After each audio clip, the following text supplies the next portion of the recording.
Vice-Chancellor, ladies and gentlemen, as Chancellor, it gives me great pleasure to welcome you once again to a Baggs Memorial Lecture, this time the 34th lecture.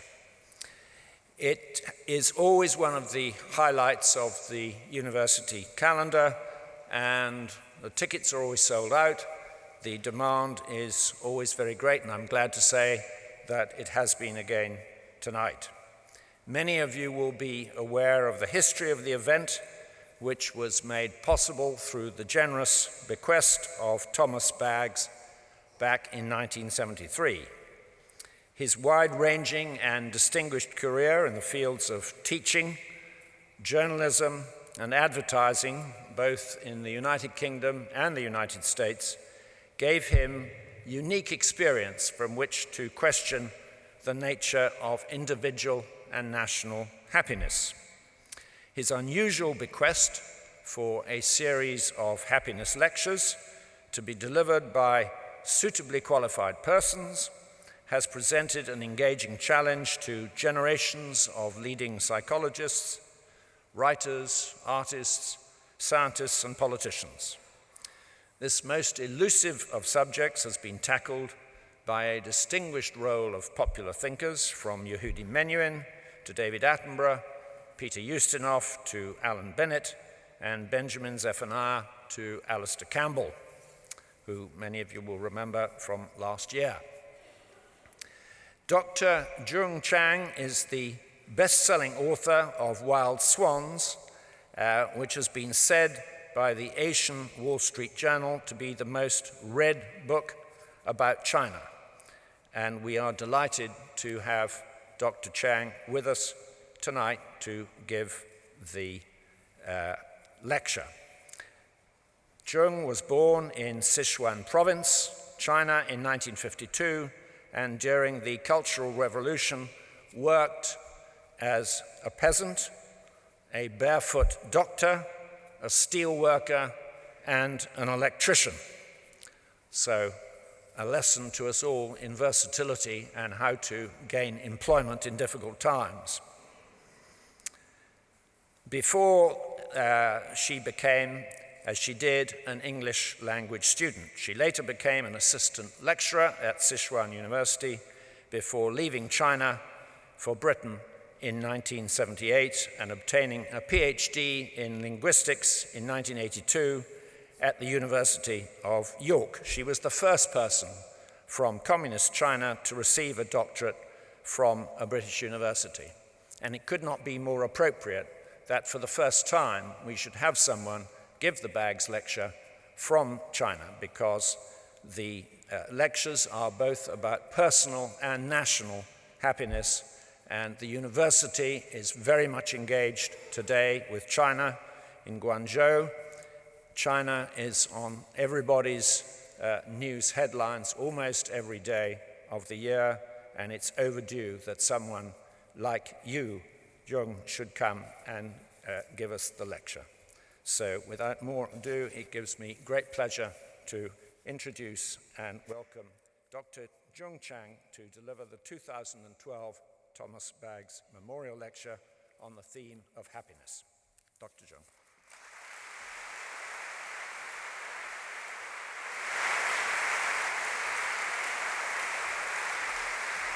Thank you. Thank you very much. Sorry, just get some water. Okay. Thank you very much. Thank you, Chancellor. I feel greatly honored to be invited to give this lecture, and what a sort of distinguished company I am in. So I feel extremely honored. And when I received the invitation, it also gave me a chance to ask myself, what does make me happy? And I have come to the conclusion that happiness to me means fulfillment. And the fulfillment means to me to be a writer. I did not become a writer easily. I was born in China, as the chancellor mentioned, and when I was growing up, China was under the tyranny of Mao. And it was impossible for any parents to encourage their children to become writers, because nearly all writers, in one after another of these political campaigns, were denounced, condemned, exiled to the Gulag, driven to suicide. Some were executed. And in 1966, when I was 14, when Mao launched his great leap forward, the Cultural Revolution, which was basically his great purge, books were burned across China, and all writers were denounced. And you would be condemned for being seen to be writing. My father, in fact, he was a communist official.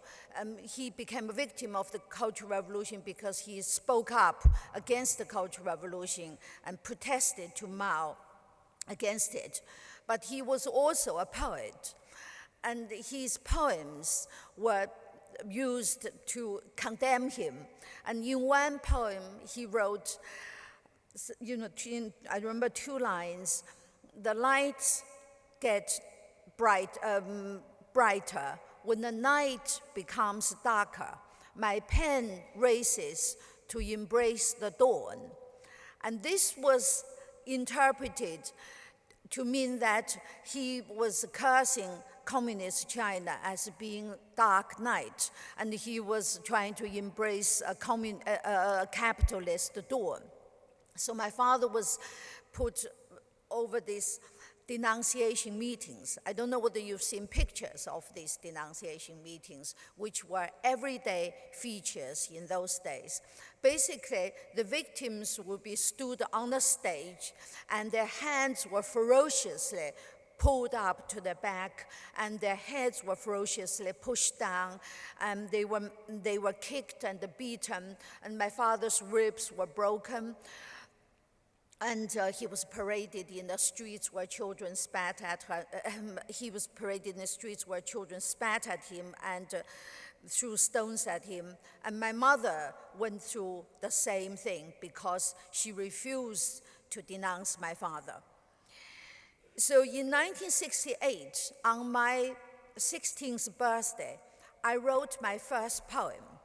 I was lying in bed, polishing my poem, because, even though it was dangerous, if you have this thing inside you, you just wanted to write. So I wrote my poem, and then I heard the door banging, and my father's persecutors had come to raid our flat. So I had to quickly rush to the toilet to tear up the poem and flush it down the toilet. And that was the end of my first writing experience. And in the following years, I was exiled to the villages and worked as a peasant, as a barefoot doctor, and later a steelworker and an electrician. But the desire to write never left me. And when I was spreading manure in the paddy field, or when I was checking electricity supplies on top of the electricity poles, I would always be writing with an invisible pen. But I just couldn't put pen to paper. Now, in 1976, Mao died, and China began to change. In 1978, scholarships for going abroad were awarded on academic basis. And I got a scholarship. I sat for a national exam. I did reasonably well. So I got a scholarship, and I became one of the first group of 14 people to come to Britain for studies. Now, having come to Britain, where I could write whatever I liked, but at that moment, I lost the desire to write. And this was because I had come to an entirely new world. It was like landing on Mars. and everything was so new. And I just wanted to spend every minute soaking up this new world. I remember when we arrived at London Heathrow Airport, I nearly walked into a men's bathroom because I had no idea the figure wearing trousers on the door was supposed to be a man. Because in China, in the Cultural Revolution, for many years, women were not allowed to wear skirts. And at Heathrow Airport, the man walking in front of me had long hair. So I just walked after him. Now, when I was growing up in China, China was totally isolated. I mean, we'd never seen a foreigner. The outside world was this, in our minds, was this terrifying place. You know, when I was in nursery school, if the teachers want us to eat up our food, they would say, think of all the starving children in the capitalist world. And when the boys played guerrilla warfare, which was like their game, the baddies would always have rose thorns glued onto their noses to show they were foreigners. And the baddies would say hello all the time, because in propaganda films, evil foreigners were always drinking Coca-Cola and saying hello. So we all thought hello was a swear word. So, you know, imagine just arriving in London from that world. And also the Chancellor just mentioned Guangzhou. I think this university is linked to. I mean, the only foreigners I met when I was in China, before I left China when I was 26, the only foreigners I met were some sailors near Guangzhou, where we as English language students were sent to practice our English. And of course, they were the only foreigners we were ever going to see as far as we were concerned. So we were so keen to talk to them. We would be sitting in the only bar and the restaurant. We would eagerly grab our sailors as soon as they came on shore. Of course, we had no idea what must be on their minds. And so from that world, I arrived in London. And there were 14 of us. We were all wearing these Mao suits, and we were not allowed to go out on our own. We had to move in a group, and we were quite a sight in the London streets. And so we were, I was so excited. I walked and walked and walked in Hyde Park, and I just wanted to hug this land of greenness. And this was because Mao, the tyrant of China, was so extreme. He condemned cultivating flowers and grass as a bourgeois habit. So as a child, I had to go out with my fellow pupils to remove the grass from the school lawn. So of course, I remember the second day, the day after we arrived in London, and the day we were allowed to go out, I went to with some people, of course, with people in the group. We just walked and walked and walked. Feeling mad with joy at this greenness. Okay, we were in this group, we were told we were not allowed to do this, that, and the other, all sorts of rules. And the thing we were particularly not allowed to do was to go to the English pub, because the Chinese translation for pub, 酒吧, suggested somewhere indecent, with nude women gyrating. But I was torn with curiosity, of course. I knew there was a pub across the road from the college, and one day I sneaked out of the college. I darted across the road. I pushed the door of the pub open. Of course, I saw nothing of the kind, only some old men sitting there drinking beer. I was rather disappointed, of course.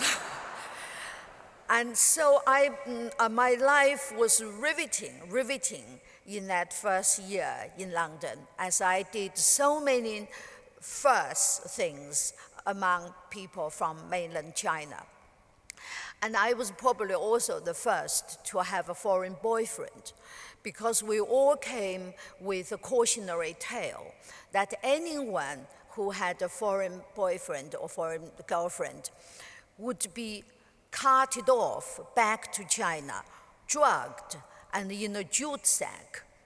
So I firmly believe this. So whenever I was with somebody, even though we were miles away from the Chinese embassy, my legs would turn into jelly if I was walking. And if I was in a car, I would slide down the seat so my head would disappear from the window.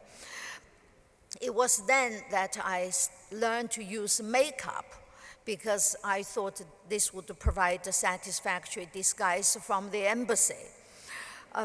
Of course, I don't think the Chinese embassy were doing that kind of surveillance against us. But growing up in Mao's China, fear had been deeply embedded in my heart. As China was gradually becoming more and more relaxed, the rules controlling us in Britain was also being relaxed. So I was out and about, I sneaked out and did all sorts of exciting things.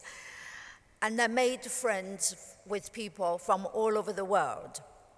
And my first impression meeting these people is that England is wonderfully classless. This was my first impression. Of course, my views have been modified over the years. But still, when I was growing up in China, because my parents were communist officials, so I grew up in this very privileged environment of the communist elite. We lived in armed compound with chauffeurs and cooks and nannies. So I grew up so much taking hierarchy and the privilege for granted. And that's why my first very strong impression was England was classless. Now, when I made these friends, people heard, at first, I was telling people I was from South Korea, because I didn't want them to ask me about China. And so many painful things happened when I was in China. I just didn't want to look back. My father became a victim of the Cultural Revolution. He was imprisoned, tortured, driven insane. He was exiled to a camp and died prematurely, very tragically.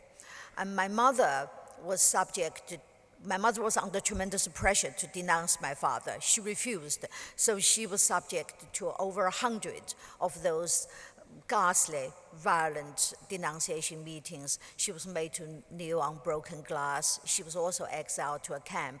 But fortunately, she survived. And today, she still lives in China, in Chengdu. And my grandmother, with whom who really brought me up, also died in the Cultural Revolution. And so I didn't want to think about this, think about China. I wanted to forget all about it. And then in 1988, 10 years after I left China, my mother came to London to stay with me. For the first time, she told me the stories of her life with my father, the stories of my grandmother, and the stories I'd never heard of. And my grandmother was born in 1909, and when she was 2 years old, her feet were bound, crushed and bound. And her feet were this size when she was an adult. You see, my grandmother was my size, my height, but her feet were crushed to produce this, in the old days, this so-called 3-inch golden lilies, to conform to that weird, that obscene sense of beauty. Basically, only the big toe was allowed to grow, and the other 4 toes and the arch were crushed under a big stone, and the binding was just to stop the broken bones from recovering. So from the age of 2, my grandmother lived in excruciating pain. And this reminded me of my childhood when I went to shops with my grandmother, and when she came back, she would always soak her feet in a bowl of hot water and sigh with tremendous relief. And she would say, you know, people say you'll get over this pain, but you never get over it. And I remember also my mother and I were in Hyde Park, and she pointed at one big stone that supported the statue.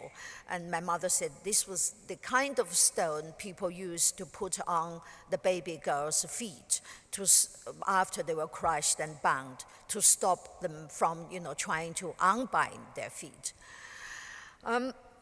So my mother also told me the stories of her life with my father, which was a total surprise to me, because I always thought that my parents were blissfully, happily married, and because my mother stood up for my father and suffered so much for him in the Cultural Revolution.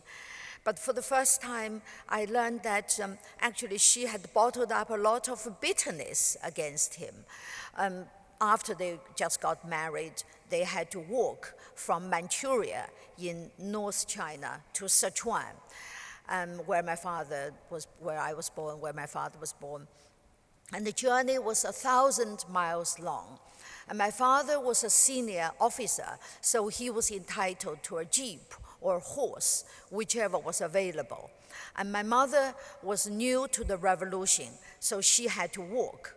And my father wouldn't give her a lift because he regarded this as breaking rules, and was also a form of nepotism, which the communists had vowed to get rid of. So as a result, my mother suffered a miscarriage. And this was, in fact, the first story she told me. And she also said when she was giving birth to me, doctors said it was going to be a dangerous birth, and my mother should be transferred to another hospital where they had better doctors and better facilities. But my father vetoed it. He said, my father was the governor of the region, and he said his wife had to be treated like everybody else. So my mother just thought, you know, he didn't care for me, and he didn't care whether I lived or died, even when she was telling me the stories. Although later my mother would say to me, you know, I can see your father's point of view, and so on. But once my mother started talking, she couldn't stop. She stayed with me for six months, and she talked every day. When I was out working, my mother would talk into a tape recorder. So by the time she left London, she had left me 60 hours of tape recordings. And when I was listening to my mother, I thought I must write all this down. And then suddenly I realized how much I wanted to be a writer. And also I have always wanted to be a writer. You know, when I was a child, I used to lie on the ground and watching the clouds and imagining, making up stories about what's happening behind the clouds. And going to schools, I would make up horror stories to scare my friends. And I always wanted to write, but it's just, in the old days, it was impossible to write. To imagine to become a writer. And so this desire to be a writer had been firmly imprisoned in my subconscious. And suddenly it became a conscious thought while my mother was talking, while I was listening to my mother. And this is how I decided to write Wild Swans.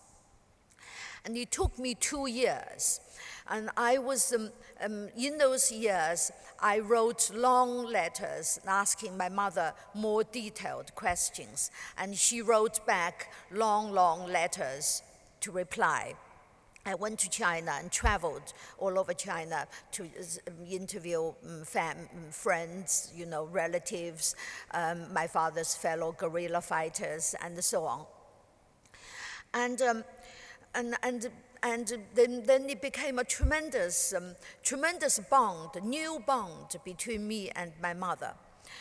And then just before the book was about to be published, I started to agonize and how the book would be received and how people would, the usual thing a writer agonizes, maybe some writer agonizes before the publication of their books.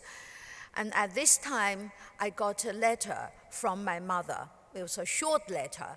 And in the letter, she said, the book might not do well, people might not pay attention to it, but you are not to worry, because she said, I can see writing the book has brought us closer together. I can feel you love me more now, you understand me more now. And my mother was absolutely right, of course.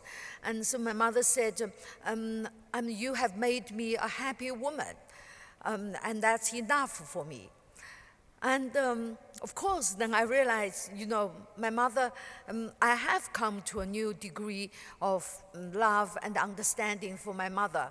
And I was so pleased that my mother, I said that she's found happiness. And actually she has, because ever since, while she told me the stories, she has become serene and happy. She has found her happiness. And of course, it so happened, Wild Swans is a success. Tens of millions of people have read it. I've received thousands and thousands of letters. And many people have visited my mother, from backpackers to politicians to businessmen to lots of Japanese tourists with cameras. And my mother, who really wanted understanding from her daughter, has found understanding from tens of millions of readers all over the world. And I, of course, have become a writer. I mean, this is the beginning of my happiness, because I can see the nightmares disappeared. I used to have, when I first came to Britain, I used to have nightmares all the time, and they are gone.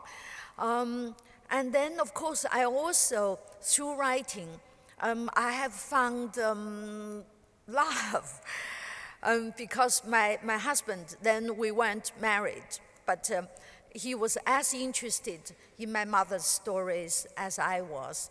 And of course, he helped me writing Wild Swans. Without his help, Wild Swans would not have been able to fly. The thing is, I only started learning English when I was 21. And when I, in the university, in the Cultural Revolution, when I was in the secondary school, aged 14, all schools were closed. And they remained closed for 6-7 years. Until 1973, until 72, schools began to reopen, and in 1973, I was able to go to university in Sichuan, to Sichuan University, to learn English. But although English was my subject, we were taught by teachers who had never seen a foreigner themselves, because China was still tightly closed. And so our textbooks were written by the teachers as direct translations from Chinese texts. I remember this lesson, greetings, because in China, when we met each other, bumped into each other in those days, we say, 吃饭了吗？上哪儿去? Which means, where are you going? Have you eaten? So those were the English greetings I learned. And when I first arrived in London, I used to go around and ask people where they were going and whether they had eaten. And so even though I then got a doctorate in linguistics, but I still needed Jung's help, and I also needed his emotional help, because I realized that in those 10 years, before my mother told me the stories, when I could have written something, but I didn't, it was because I just, to look at the past was too painful. But with Jung there, it became possible. And so after Wild Swans was finished, we got married.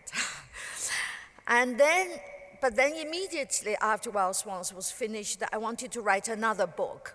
And I decided to write a biography of Mao. Mao dominated my early life, and I saw him turning the lives of a quarter of the world's population upside down. And yet I felt very little is really known about him. And the world knew astonishingly little about him, and I myself had many questions, unanswered questions, which I would like to find out answers. And to write a biography seemed to me to be the natural way to understand, to find my answers. And John Halliday, who's a writer and historian himself, and he was also very interested to Mao. So we embarked on this project together. We divided our research by language. And because I'm Chinese, so I dealt with the research in the Chinese language sources. And Jung, unfortunately, speaks many languages, so he was landed with the rest of the world. In particular, he knows Russian, and he spent years working in the Russian archives, which turned out to be a treasure trove. And together we spent 12 years writing this biography of Mao, which was published in 2005, Mao, The Unknown Story. During those 12 years, we traveled all over the world in pursuit of information about Mao. In China, I interviewed, apart from the archives all over the world, in China, I interviewed Mao's family members, relatives, colleagues, widows of his colleagues, staff, and one old friend going back to 1918. And of course, most of them talked for the first time.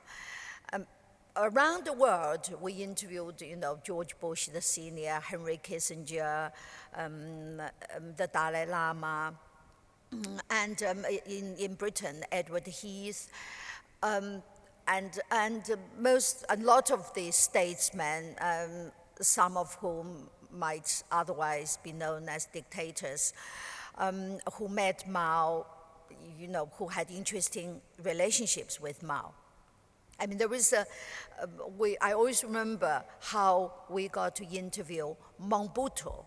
Do you know this former dictator, now dead, of Zaire, now Congo? He had a very interesting relationship with Mao, because Mao first tried to overthrow him, and then they had a rapprochement.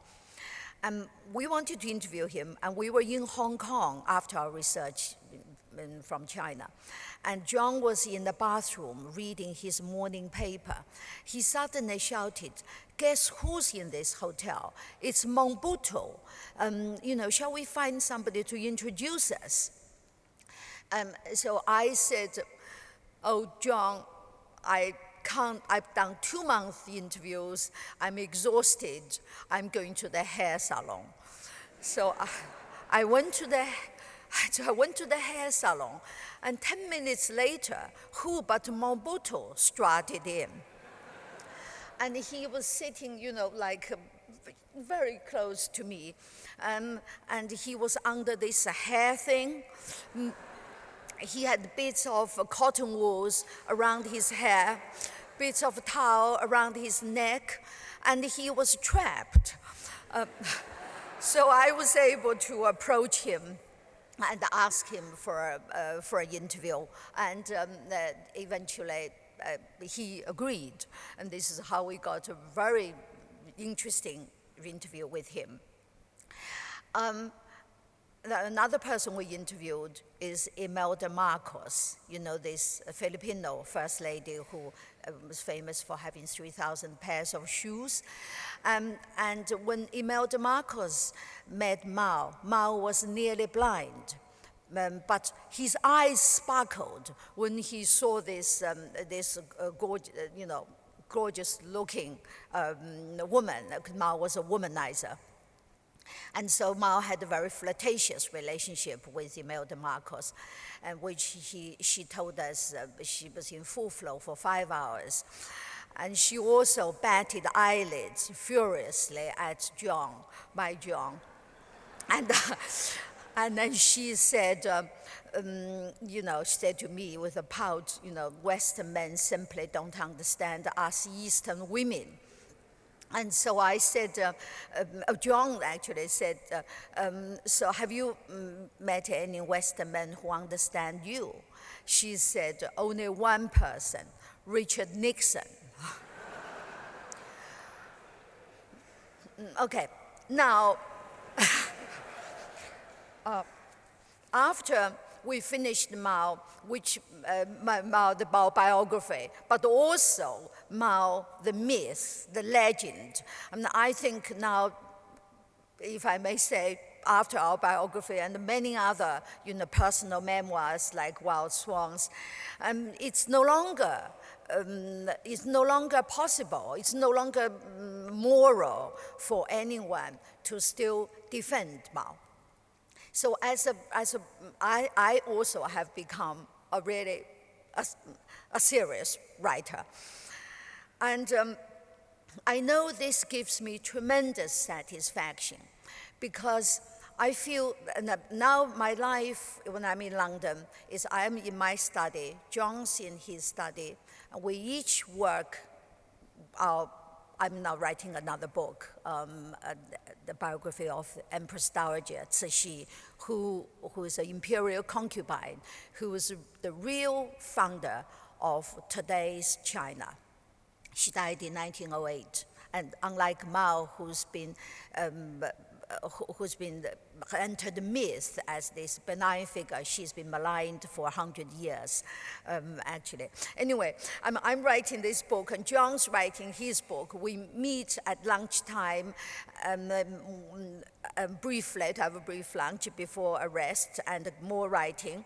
And during our writing process of the biography of Mao, we exchanged notes, me from the Chinese sources, him from the Russian archives and other sources. So we have this, it seems to me to be a blissfully happy life. And I find that writing books from these experiences is the only thing that has given me a deep, deep down satisfaction and a sense of fulfillment. There are moments of aggro, there are ups and downs, quarrels, with John, upsets about something. But as soon as I sit in front of my word processor, now you can't write a nonfiction without word processor, a computer. I mean, all these things just fall away. But of course, I always made up with John. That's another point. But fall away. And I feel a deep sense of tranquility and a deep sense of fulfillment and deep sense of happiness. I think I'm extremely lucky to have found that. Now, okay, how does a nation find its happiness? Well, I think there isn't such a thing of a country, a nation that is happy. I mean, there are people who are unhappy. There are people who are happy. I'm lucky to have found my fulfillment, but I can see there are many people who are not lucky enough to have found their fulfillment. But I think a society, what's the job of the society is to create such a situation where as many the maximum number of people can find their fulfillment. And that society is certainly not today's China. Because whilst, of course, many people are getting more prosperous, which I'm so happy about. I've been going back to China, every year to see my mother, who still lives there, and in the old days to do research. And I see the change that happens every year. I see people's living standard improving every year. And I was in tears. I was happy when I saw a tea house reopened, a tea house that had been closed down by some Red Guards when I was in Chengdu in 1966. I was there, I was forced to come along, and I was very sad in 1966, but back in 1984, when I sat there and I was so happy. And I was so happy that to see the first flower market in Chengdu, when flowers were allowed again in the early 1980s. But of course, whilst all these changes have made more and more people happy and more happier and happier, a lot of people are still deeply unhappy. I mean, my books are banned in China. And in China, I would not be happy. And the writers, film directors, theater producers, I mean, anyone who deals with who touches on politics and particularly deals with the history of 20th century China is very unhappy because that vast subject is taboo. You can't write about it or portray it unless you toe the party line. Well, there are party lines which unfortunately change from time to time. So it's not safe to write about these things, and your books would definitely be banned. And China has a vast internet censor, team of censors. And then the country, apart from the writers and the other problems goes without saying, the lack of press freedom, therefore the sort of corruption, the worsening of corruption, etc. All this means that there is a lot of anger in the society bubbling. And this is why the Chinese government spends more money on control internally, what they call stability maintenance budget. And that budget is higher than China's military budget, which is already very high. And one particular thing that creates the aggro is to do with Mao, the subject of my second book, who is also looms large in Wild Swans. Mao's portrait is still on Tiananmen Gate. His face is on every Chinese banknote, whereas under him, or he has caused the death of well over 70 million Chinese in peacetime. Every family, I dare say, has a tragic story, or most families have tragic stories, which they are not allowed to remember because there is no forum for them to talk about this. They have not been turned into proper memories. I mean, I see this often in China at a banquet, when people are chatting cheerfully, seemingly happily. When the subject turned to the past, a senior official who is my age and working in the finance ministry, and when suddenly the subject turned to his childhood, because coming from an undesirable background, which in China was so, I mean, in communist Mao's China, there were many different categories people were slotted into. He was from an undesirable background, and therefore he was bullied and discriminated against throughout his childhood, which left a tremendous mark on his psyche. And I saw him physically getting into, shaking, and he couldn't speak coherently. And this is the kind of aggro that is in undercurrent in the society. And also when I go back to China, we go to attend my father's tomb, my grandmother's tomb. My mother, who's always very composed and calm, I mean, every time she breaks down uncontrollably. And I think of all the families and relatives of these well over 70 million people. And I think how much trauma there must still be in China. And the country is certainly not a happy one, in spite of all the cheerfulness. Now, people often ask me about the future of China, and I would look at the Tiananmen Gate and look at that portrait of Mao. The day Mao's portrait is taken down from Tiananmen will be the day that China has begun to go towards being a happier country, and the people become a happier people. And only then can China be a benign force for the world. Thank you very much.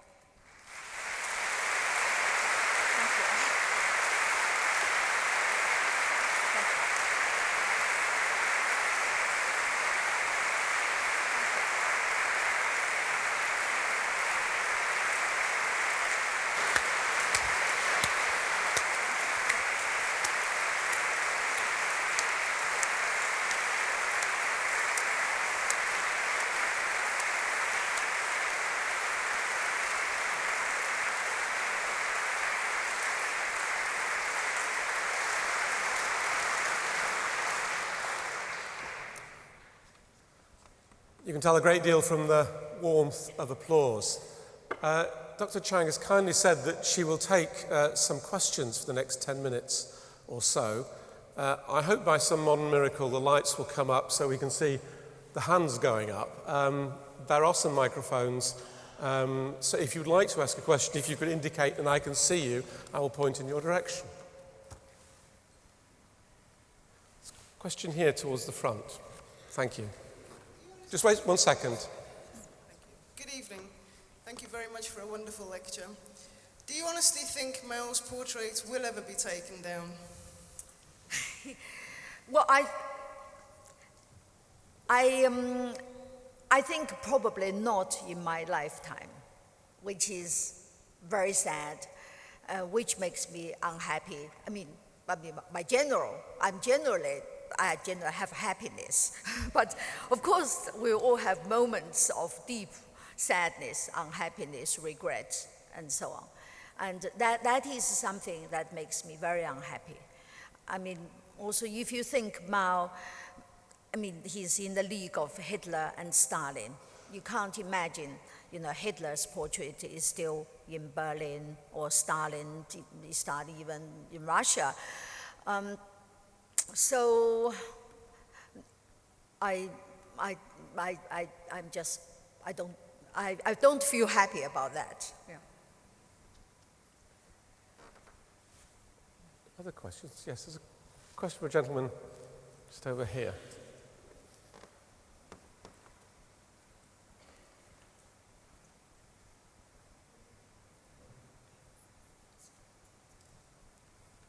Thank you for a very extremely interesting talk.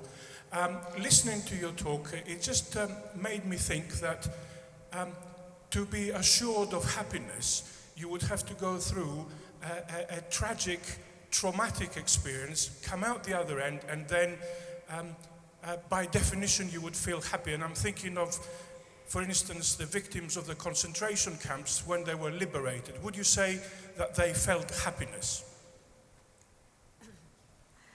Well, I'm sure at the moment when they're liberated, you feel they are happy. Well, nobody wants to stay in a concentration camp. But I think happiness, to me, is a more sustained level of mental state and psychological state. And they may feel very happy at that moment, and some of the victims may have been through such trauma or in some sort of psychological disposition, and then later on they became very unhappy. And I think we're talking about not just happy moments. Yeah, we're talking about a more long-term thing. And I think for a more long-term thing, you really have to have some sort of fulfillment. Now, I think it is better. Well, I can't make this generalization, but in my case, and in many cases I see, I mean, having been through some traumatic experience, if you are thinking like I do, you do appreciate what you then get.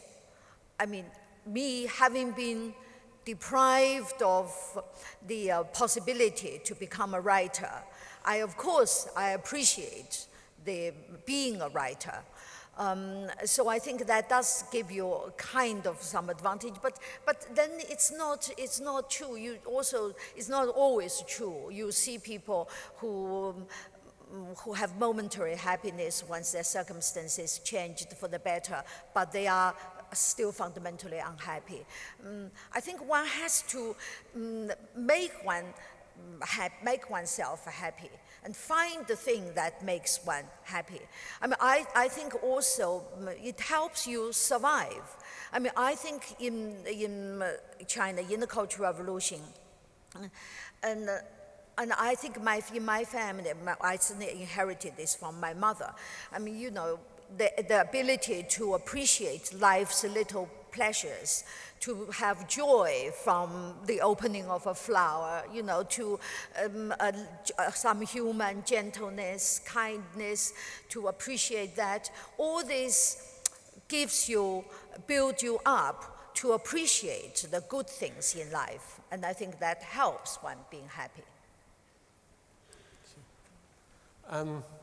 Let's move a little further back and to the middle of this row here.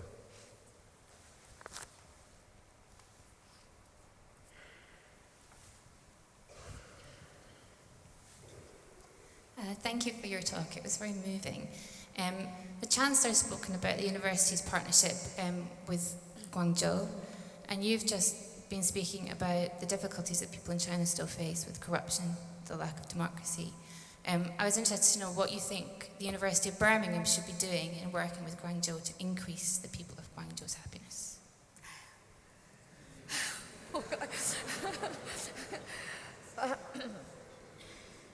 Well, I think one thing, just by being yourself, I think that would help people. Just by, I know a lot of foreigners who went to China are consciously censoring themselves. They think they might, you know, out of good intentions, they don't want to bring trouble to their host, and they don't want to create problems with the relationship. But I think that worry is unnecessary, because today's China is different from Mao's China now. And in Mao's time, you know, when we were near Guangzhou, when we went to practice our English with the sailors, and afterwards we bumped into some foreigners, not the sailors, just a couple with a child. We were eager to say a few English words, so we said good morning, and they said good morning, and that was it. But afterwards, we were taken by the police away and grilled.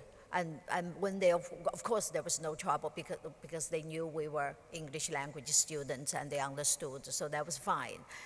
In those days, even just a short exchange would bring you trouble, but not today's China.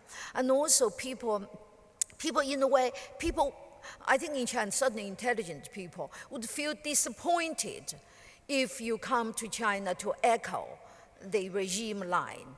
I know a professor who was teaching in Beijing University, and the professors told him, take Communist Party history, you know, to do with Mao. And the professors there urged him to not worry about using our biography of Mao. And the professors said, we can't, they can't, but you can. And I think that's very telling. There's a question midway along this row here.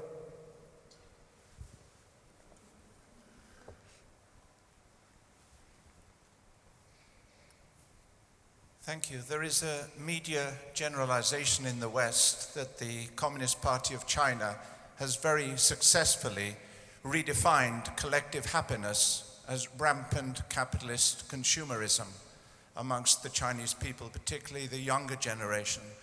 Would you like to comment on that view? If I may put the answer in through my own experience. When I was in China, I'm going there every year to see my mother. And when I read the newspapers, I mean, the Chinese press have a happiness index for different cities. And happiness, well, that is not, for some people, I think, it is genuine happiness because their profession don't have anything to do with politics, and therefore they can find a sort of fulfillment. I mean, not to talk about politics, not to talk about history, not to talk about the past is not a major sacrifice for these people. So I think it's not impossible for them to feel genuinely happy in addition to their material improvement of their material well-being. I mean, just one change, for the first time in the last few years, they are able to travel abroad as tourists. I mean, this may be, sort of a everyday, it's not a big deal in this country, but in China, it's a huge deal. They're able to travel abroad. And I think I can see that can bring a lot of happiness. But as I said, if you are in my profession, the people are going to feel very unhappy if they can't write what they want to write, can't make films they want to do. And also, I think a lot of people who won't forget, who choose to remember the past, not to forget, who choose not to sweep the past under the carpet. I think for those people, they are very unhappy. So have I answered your question? I think it was There's one last question, a lady partway along that row. Yes.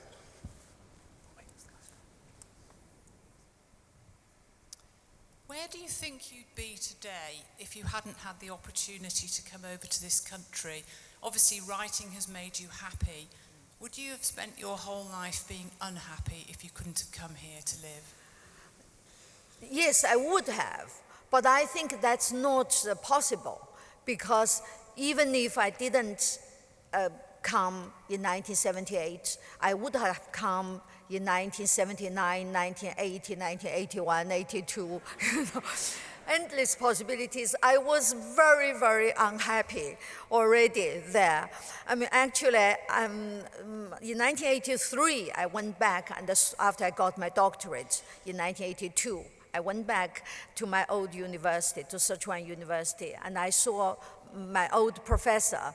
And he said, when I said goodbye to him in 1978, he had said to himself, he hoped he would live to the day to see me coming back. In 1978, I didn't think I was going to stay in this country. I was only coming here to do a year study, and then I got a scholarship from York University, and because China was changing, I became the first Chinese to accept an individual scholarship from a British university. Before that, all scholarships had to be channeled through the Chinese government, but I fought for this. people in the Chinese embassy, they didn't like the system either. So they agreed. They gave me this groundbreaking permission to accept this scholarship from York University. So I think the answer is, my professor's observation shows how restless I already was to burst out. At that time was a prison.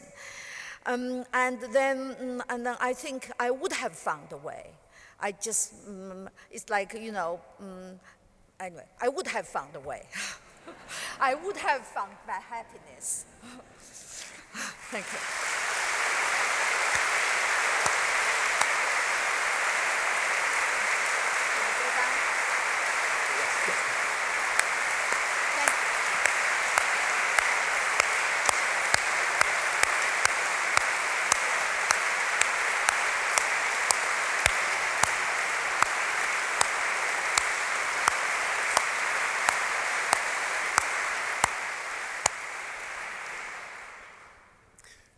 As the Chancellor said in his opening remarks, this lecture, which at the outset seems a very curious benefaction, an annual lecture on happiness, each year elicits a remarkable lecture, and this year has been no different.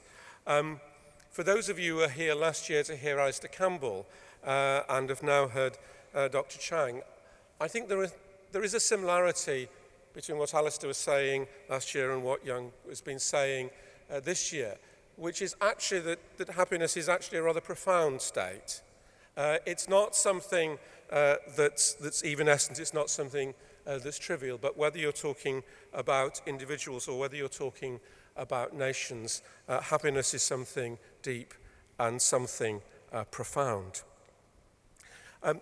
When I'm in China, I find the two things which are very telling about the Chinese. One is that they're wonderful storytellers, and the other is that they're remarkably witty. And in the midst of very serious, profound and troubling issues this evening, Dr. Chang demonstrated for me those two wonderful Chinese characteristics of being a wonderful and compelling storyteller, but finding moments of wit and humor even in dark places, and that certainly illuminated your lecture this evening. And also, and again, there was, I think, a similarity between what we heard tonight and what Alistair was saying last year. Jung said that she found happiness in being a writer and in writing, and that's obviously profoundly true, but also clearly finds happiness in people, in relationships, and in building and nurturing and in remembering those relationships. So there was something profoundly, I think, personal in this evening's lecture. So on everybody's behalf, I want to thank you for a lecture which was powerful, which was poignant, and which was deeply perceptive. We will be back next year for another Bags lecture on happiness. I think I know who is going to give it, but I'm not going to tell you at this stage. As Prime Minister Asquith said, wait and see. But in the meantime, can you join me again in thanking Dr. Chang for a wonderful and memorable Bags lecture?